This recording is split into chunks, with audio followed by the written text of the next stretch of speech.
Hi అండి అందరికీ. Jack మెషిన్‌లో బాబిన్‌లోకి దారం ఎక్కించుకోవడానికి అక్కడున్న హోల్స్ అన్నిట్లోనికి ఎక్కించుకొని మామూలుగా దారం ఇన్సర్ట్ చేస్తే చాలా లాంగ్ ప్రాసెస్ అవుతుంది గదా! ఇప్పుడు షార్ట్‌గా హాఫ్ మినిట్ కూడా పట్టకుండా ఈజీగా అయిపోయేలాగా ఒక మెథడ్ చూద్దాము. ఫస్ట్ మనం ఆ హోల్స్ అన్నిట్లో పెట్టినట్టే దారంని ఒక 2, 3 వరుసలు అలా చుట్టుకొని అక్కడున్న బ్యాక్ సైడ్ ఉన్నదాన్ని లాక్ చేసి అలా పట్టుకోవడమే. జస్ట్ మన ఫింగర్స్‌తో థ్రెడ్‌ని పట్టుకొని కొంచెం లాగినట్టుగా అట్లా పట్టుకొని ఉంచేసి, మనం మామూలుగా మిషన్ ఎలా అయితే కుడుతూ ఉంటామో పాదం దగ్గర కాలు పెట్టేసి అలాగా దారం పోస్తూ ఉంటది అది ఆటోమేటిక్‌గా. ఒకసారి చూడండి మనకి బాబిన్‌లో మామూలుగా ఈ హోల్స్ అన్నిట్లో పెడితే ఎట్లా అయితే దారం ఎక్కుతదో దీంట్లో కూడా అంతే దారం ఎక్కుతదండి. ఇంత కూడా లూజ్ రాదు. ఫుల్ టైట్‌గా వస్తుంది.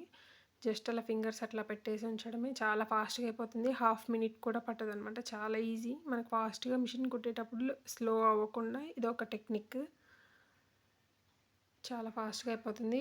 దారం ఫుల్ అవ్వగానే ఆటోమేటిక్‌గా వెనకున్నది అది ఓపెన్ అయిపోతుంది. దారం ఎంతవరకైతే ఎక్కిందో అంతవరకు ఎక్కి ఆగిపోతుందనమాట. అక్కడే పక్కనే కట్టర్ కూడా ఉంటుంది. దాంతో మనం కట్ చేసుకోవచ్చు.